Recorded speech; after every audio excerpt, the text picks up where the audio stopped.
У гэтым відэапераказ паэмы Якуба Коласа «Новая зямля». Твор складаецца з 30 раздзелаў, і амаль кожны з іх можа ўспрымацца як самастойна вершаванае апавяданне. У апісанні да відэа знойдзеце тайм-коды, якія дапамогуць лёгка арыентавацца ў структуры твора. Нагадаю, што можна ўключыць субтытры на рускай мове, калі ёсць такая неабходнасць. Пачынаецца паэма з вядомых радкоў. Іх звычайна задаюць вучыць на памяць: «Мой родны кут, як ты мне мілы, забыць цябе не маю сілы». Паэт гаворыць пра тое, што вясна яго жыцця даўно мінула, але ён і дагэтуль добра памятае мясціны, дзе жыў калісьці. Каля лесніковай пасады стаяў стары высокі лес, абапал днём нарасцілаўся зялёны луг, ён пачынаўся адразу ж за хатай. І Якуб Колас піша, што гэты луг і дагэтуль стаіць у яго перад вачыма, такі мілы і смутны, як яго радзіма.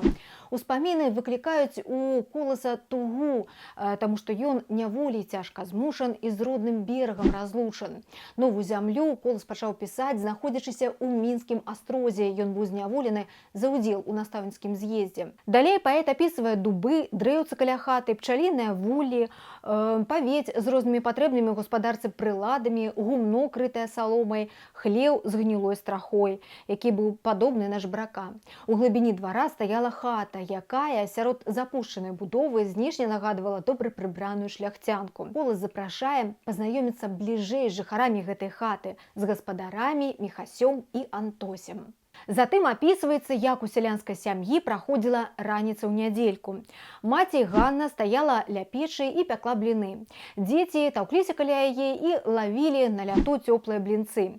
Паеўшы, малодшыя ў сям'і ішлі гуляць. Хто курэй ганяў, хто ў пяску капаўся.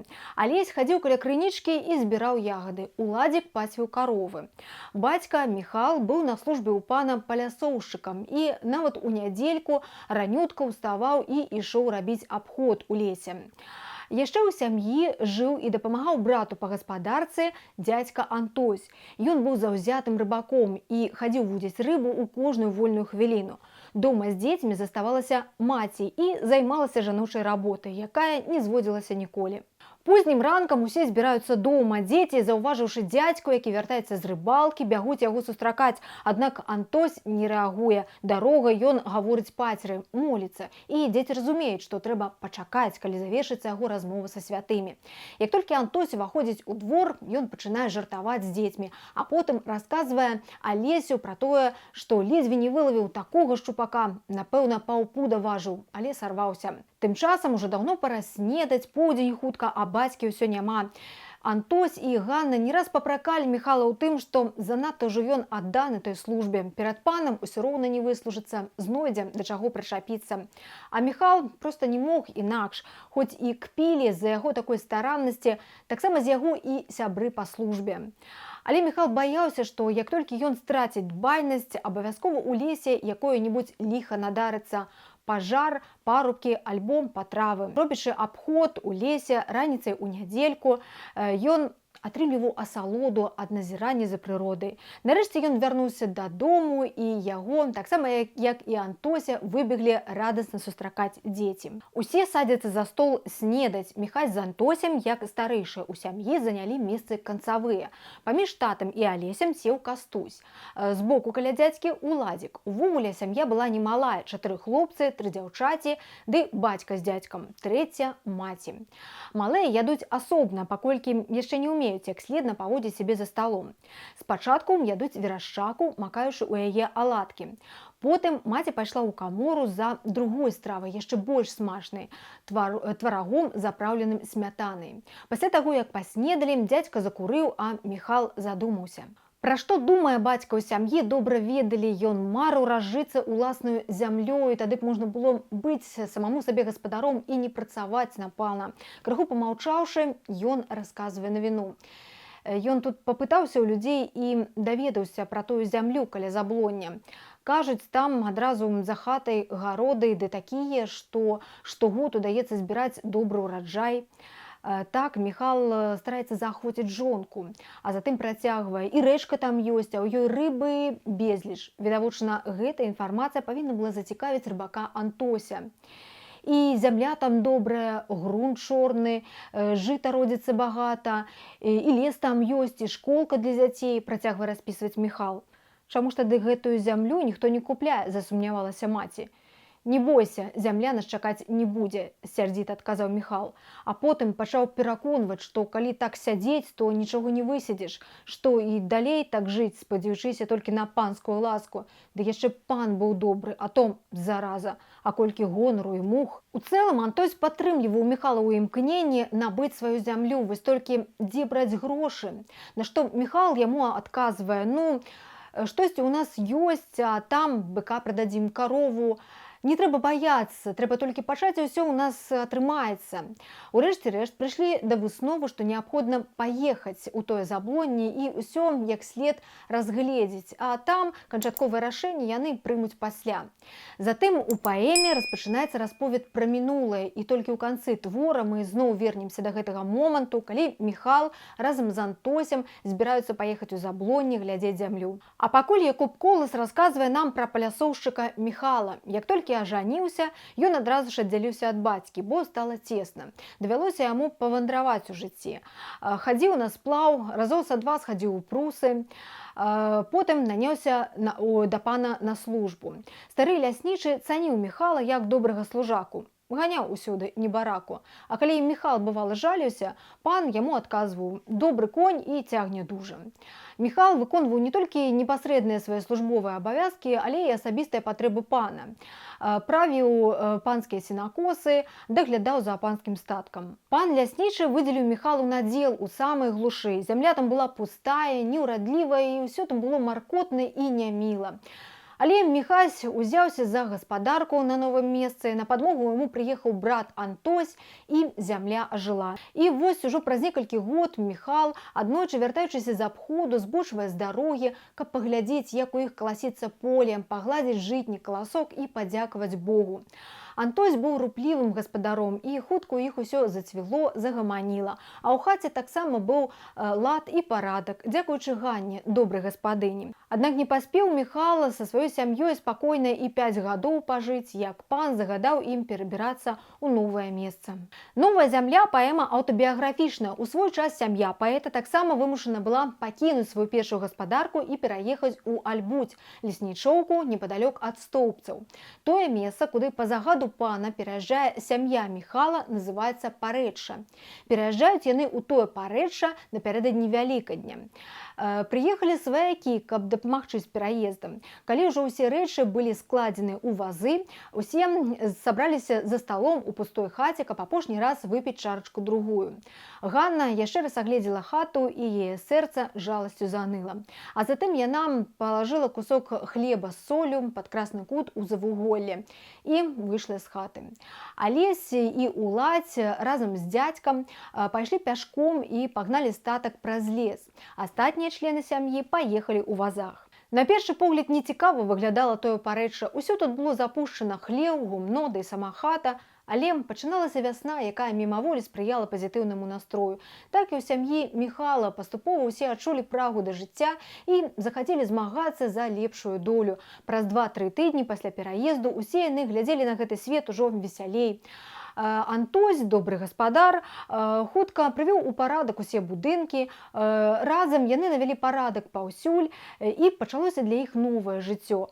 А праз год здарылася другая бяда. Згарэла хата і ўвесь набытак. На пажарышчы з'явілася новая будыніна.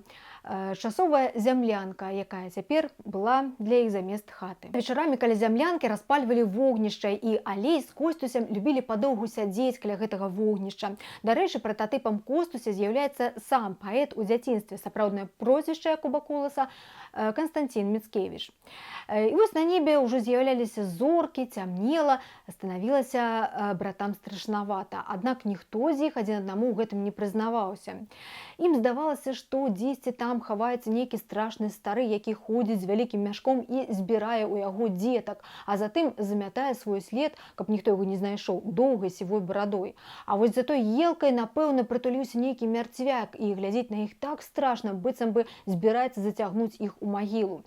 І калі фантазія ў братоў разыгрывалася настолькі, што яны не маглі больш трываць, Алесь з Костусем браліся за рукі і нясліся ў зямлянку, каб схавацца ад гэтых страшных зданняў. Потым Якуб Колас расказвае пра дзядзьку Антося. Ён любіў прыдумваць для дзяцей розныя забавы ў вольны час. Дзеці дзядзьку Антося таксама любілі, таму што ён трымаўся з імі як роўны з роўнымі. І вось аднойчы Антось прапанаваў дзецям схадзіць у лес і раздабыць бярозавіку, каб даведацца, ці смачны сок на новым месцы. Вечарам ля зямлянкі распалілі вогнішча, і дзядзька Антось пачаў гатаваць бульбяныя клёцкі. Ён збіраўся здзівіць дзяцей новай эксперыментальнай стравай – бульбянымі клёцкамі, зваранымі ў бярозавым соку. Антось ужо адчуваў сябе сапраўдным шэф-поварам, які дасць фору любой гаспадыні ў спадніцы. Нарэшце дзядзька вылавіў одну клёцку, каб пакаштаваць, што атрымліваецца. Падзьмухаў, палажыў у рот, пажаваў і раптам як плюне. Дзеці спачатку аслупянелі, а потым першым зарагатаў Алесь, а за ім і ўсе астатнія, зразумеўшы, што у дзядзькі Антося штосьці пайшло не так. «Ну, дзядзька, як на смак, прызнайся», – жартаўліва пыталіся дзеці, а той са смехам адказваў: «Паскудства, брат, і не пытайся». Аднойчы раніцай да іх у зямлянку завітаў аб'ездчык пан Ксавыры, і прывёз ён важную навіну – памёр пан ляснічы. Міхал пачаў збірацца на пахаванне, а пан Ксавыры, чакаючы яго, зайшоў у зямлянку, агледзеўся і быў уражаны, як тут людзі жывуць, нібы ў сабачай цеснай будцы. Міхал жа быў схваляваны смерцю ляснічага, таму што зразумела было, што цяпер будуць змены, прыйдзе новы пан, а якім ён будзе. І вось тут у Міхала ўпершыню і з'явілася думка купіць зямлю, прыдбаць свой кут, каб з панскіх выпутацца пут. На пахаванні сабраліся ўсе леснікі, стаялі яны моўчкі, апусціўшы галовы, і ўсім сваім выглядам паказвалі, быццам бы асірацелі яны цяпер. Але як толькі пана з плачам пахавалі, усе леснікі пілі і гулялі. Міхал вярнуўся з пахавання пад раніцу. Тым часам ужо амаль быў гатовы зруб, будавалася новая хата замест той, што згарэла. І на наступны дзень пасля пахавання Міхал, крыху адпачыўшы і праспаўшыся, выйшаў у двор, каб паглядзець, як працуюць цесляры. У гэты дзень ён ужо не збіраўся ісці ў абход. Яго ўсё мацней непакоіла думка, каму ж аддадуць лясніцтва. І за сняданнем яны з Антосем перабіраюць кандыдатаў. Праз некалькі тыдняў хата была дабудавана, і сям'і Міхала яна падалася сапраўдным раем пасля зямлянкі. Тут зноў прыехаў той самы пан Ксавыры і сказаў, што прызначаны новы ляснічы. Ім стаў пан Ракоўскі. Пякельны пан, як сказаў Ксавыры. Міхал думае, што спраўдзіліся яго самыя дрэнныя прадчуванні.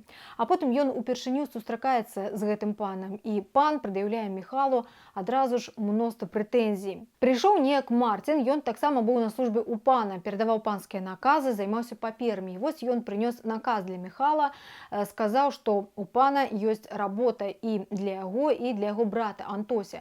Міхась абурыўся, што цяпер пан запрагае на службу іх разам з братам абоіх.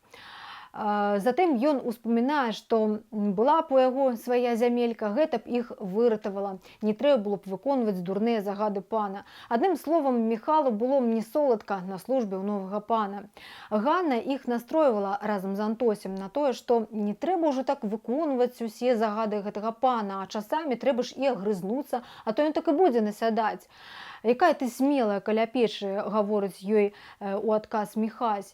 Ён мае на ўвазе, што ёй лёгка так гаварыць, гэта ж не яна на службе ў пана.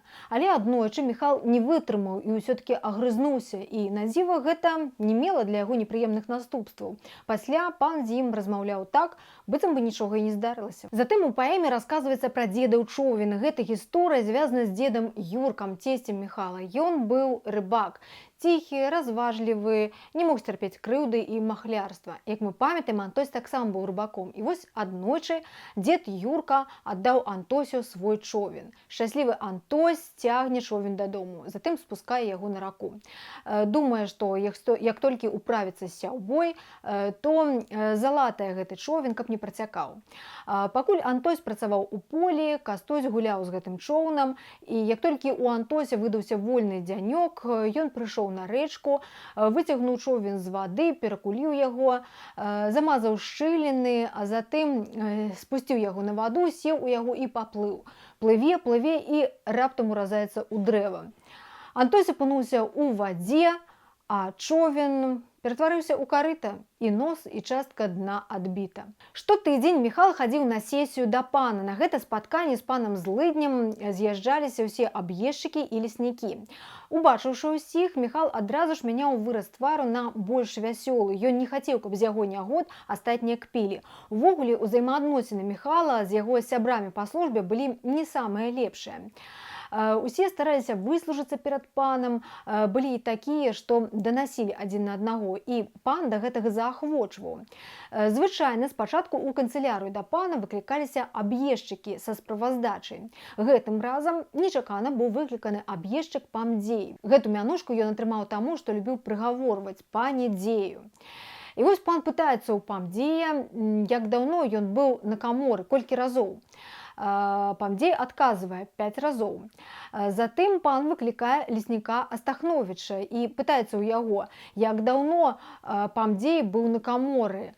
Памдзей, незаўважна для пана, паказвае Астахновічу 5 пальцаў, спадзяючыся, што той адкажа 5 разоў. Аднак Астахновіч не зразумеў і гаворыць: 5 дзён таму апошні раз быў. Пан назваў Памдзея лайдаком, а потым яшчэ доўга лаяўся. Вось так праходзілі сесіі ў пана. Але хопіць ужо гаварыць пра паноў, потым звяртаецца да чытачоў Якуб Колас, тым больш, што паны гэтыя без сэрца і сляпыя, і ўсе імкненні іх пустыя.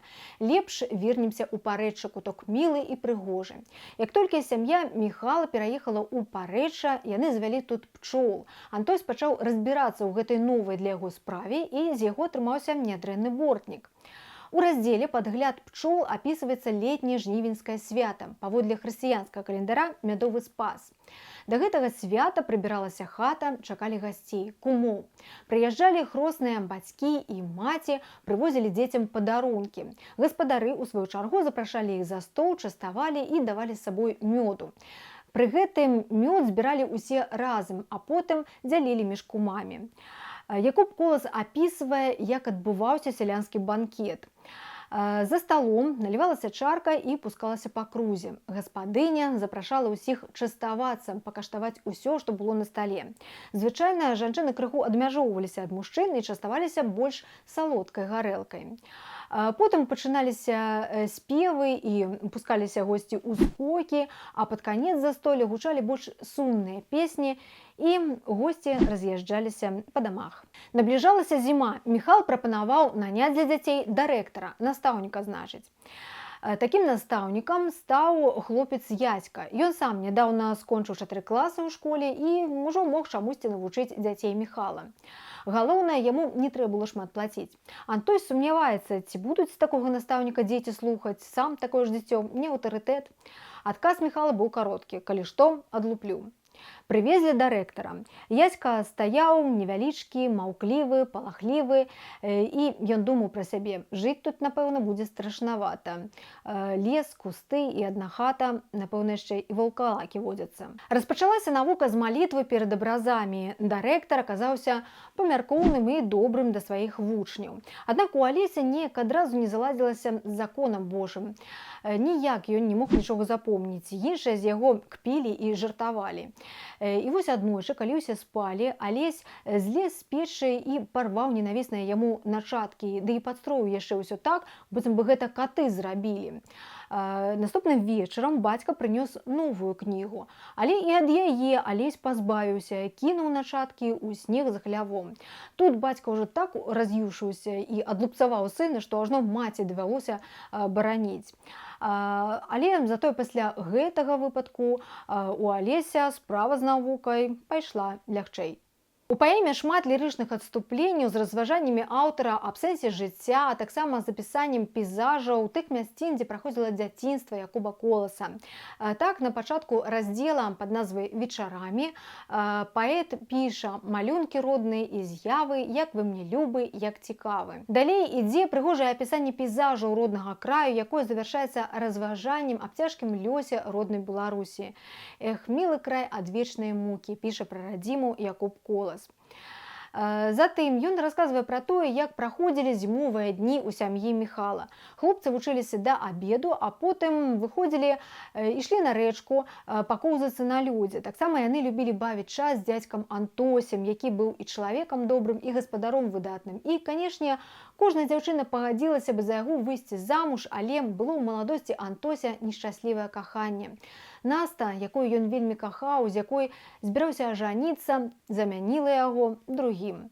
Антось аказаўся адналюбам і так і не звязаў свой лёс з якой-небудзь іншай жанчынай. А затым Якуб Колас піша, што вечарамі у сям'і Міхала дарослыя любілі размаўляць з дзецьмі, дзяліцца з імі сваімі ўспамінамі, расказваць пра тое, як даўней было, і узгадваць розныя неверагодныя гісторыі. Зімой таксама хапала работы па гаспадарцы. Яшчэ да світанку Міхась дапамагаў Антосю з малацьбой, а затым ішоў у свой абход па лесе. І вось ён ідзе і думае, як зямлі прыдбаць, і службы гэтыя не знаць. І нават уяўляе ўжо сабе сваю новую хату, якая стаіць пры рэчцы альбо крыніцы. У хаце чыста і утульна, а пры хаце ёсць садок. І так ён ішоў з гэтымі думкамі, пакуль не прыпыніўся на горцы. Адтуль ён убачыў воўка. І вось ён ужо здымае з пляча стрэльбу, падрыхтаваўся да сустрэчы. І раптам воўк знік. Міхась кінуўся на нёман і убачыў, што воўк апынуўся ў вадзе, скрабе кіпцюрамі па лёдзе, намагаецца выбрацца, але ў яго нічога не атрымліваецца. І вось воўк кідае ўжо не злосны, а жаласны погляд на Міхала, нібы просячы паратунку, і знікае ў вадзе. Міхалу на хвіліну нават становіцца шкада гэтага дзікага звера. Калі за акном снежная зіма, дома нікому не сядзіцца, Костусь разам з дзядзькам Антосем ідзе паляваць на тхара, бяруць з сабой сабаку таксу. Паляванне на тхара было ўдалым, у адрозненні ад палявання на зайца, на якое Антось таксама неяк сабраўся ісці разам з хлопцамі. План быў такі: нарабіць у лесе шуму, павыганяць зайцоў, затым іх сагнаць і якога-небудзь, глядзіш, і удасца упаляваць.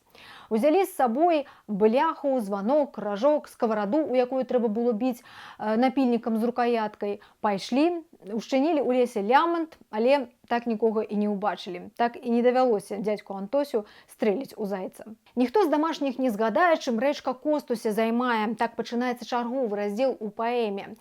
Зімовая рэчка, скаваная лёдам, так і цягне Костуся з дома. Увогуле зімой мароз вытварае такія штукі, пад яго націскам і рэчка нямее, і карціны на вокнах ён стварае такія, быццам бы сапраўдны мастак.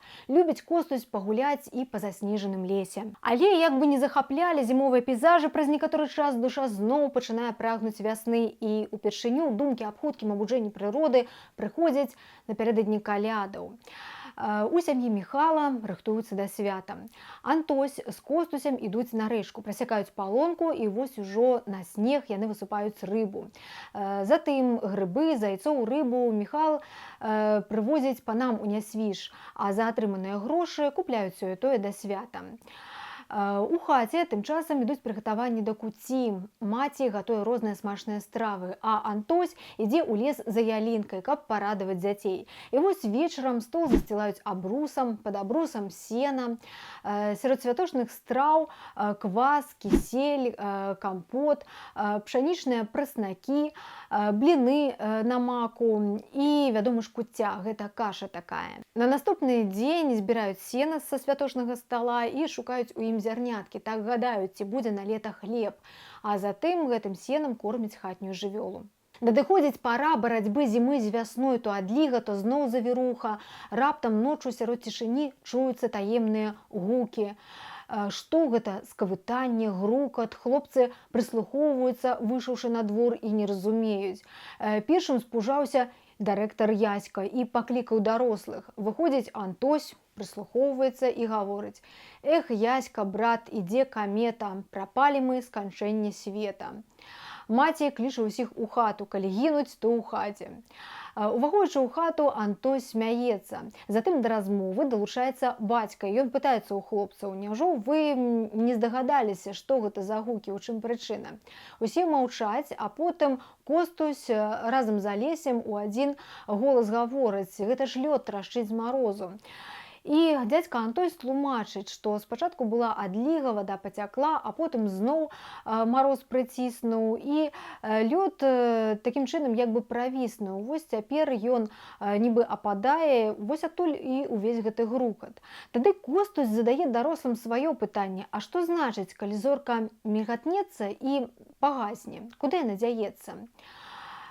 Бацька адказвае: гэта воля Божая.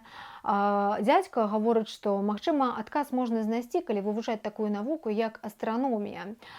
А ў маці сваё тлумачэнне. У кожнага чалавека на небе ёсць свая зорка. І вось калі чалавек памірае, то і зорка на небе гасне. Гэтая версія хлопцам больш за ўсё спадабалася. Пачалася вясна, затакавалі глушцы, а гэта значыць, што паны перад Вялікаднем будуць ладзіць паляванні.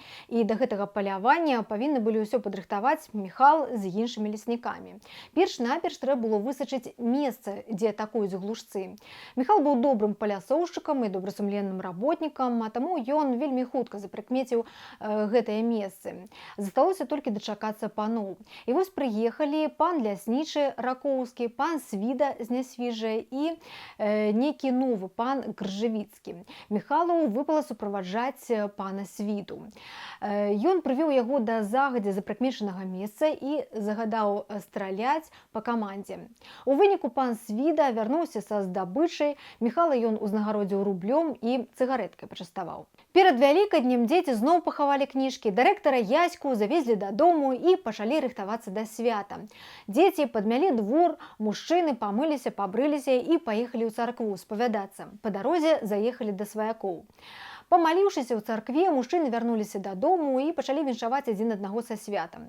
За святочным сталом елі кілбасы, сала з хрэнам, пірагі, яйкі і, як водзіцца, выпілі чарчку другую. І малым папрабаваць далі, каб весялейшыя былі. Ну а пасля Вялікадня распачынаецца сезон палявых работ. Непрыкметна мінае вясна і надыходзіць лета. Трэба рыхтавацца да касавіцы. Дзядзька Антось выбірае добрую касу. У чым, а ў косах ён толк ведае. Прыехаўшы на кірмаш, ён разглядае з усіх бакоў кожную касу. Потым спрабуе кіпцем яе джала і абавязкова паслухаць, добра звоніць коска. Затым праводзіць яшчэ шэраг нейкіх маніпуляцый, добра вядомых толькі яму аднаму, пакуль не пераканаецца. Каса такая, як трэба. Потым трэба касу яшчэ і накляпаць, і гэта дзядзька Антось умее зрабіць лепш за ўсіх. Якуб Колас апісвае час касьбы, вясёлы час, і гэта самы пачатак лета. Здаецца, наперадзе яшчэ шмат вясёлых, цёплых дзянькоў, але непрыкметна надыходзіць час жніва, а там і грыбы ўжо пайшлі, і грыбнікі ўжо ў лесе гукаюць адзін аднаго. Зноў непрыкметна мінае лета. Так нямала год прайшло ў парэчы для сям'і Міхала, і было тут усё навокал прыгожа і міла, але ўсё ж такі гаспадаром тут быў пан, і не было упэўненасці ў заўтрашнім дні, ці не загадае ім хтось зноў збіраць свае рэчы і пераязджаць на якое-нибудь другое месца. Толькі свая зямля дала бы волю і сілы. У Міхала была мэта, і ён ішоў да яе крок за крокам. Сабраў нейкую капейку, капітал, і вось яны вырашылі з Антосем ехаць глядзець тую зямлю, размова пра якую ішла на пачатку паэмы. Прыехалі. На першы погляд хата выглядала праставата, і было каля яе неяк брудна. Потым пайшлі глядзець зямлю. Зямля была неблагая, толькі вось відаць было, што гаспадара тут не было. А прадаваў зямлю Фядос Хадыка. Сыноў у яго не было, і у самога сіл ужо таксама не было, каб апрацоўваць гэту зямлю, вось ён і вырашыў яе прадаць. У доме Фядоса Хадыкі яны селі за стол і старгаваліся. За 3000 гатовы ўзяць. У якасці задатка Міхась з Антосем пакінулі 300. І вось дзядзька Антось накіроўваецца ў Вільню. Трэба было разведаць усё, якія дакументы неабходна афармляць. Спачатку ён пайшоў пешу да Стоўбцаў. Там яму дапамог стораж вакзальны сесці на цягнік да Барановічаў. А адтуль з Барановічаў ён зайцам таксама на цягніку ўжо даехаў да Вільні. Яшчэ ніколі дзядзька з роду не бачыў гэтулькі народу. У Вільні было шмат паноў і паненак, вельмі многа людзей, і ўсе чужыя. Дзядзька Антось адчувае сябе няёмка. паніка. Ён не ведае, куды ісці, у якім баку знаходзіцца гэты банк.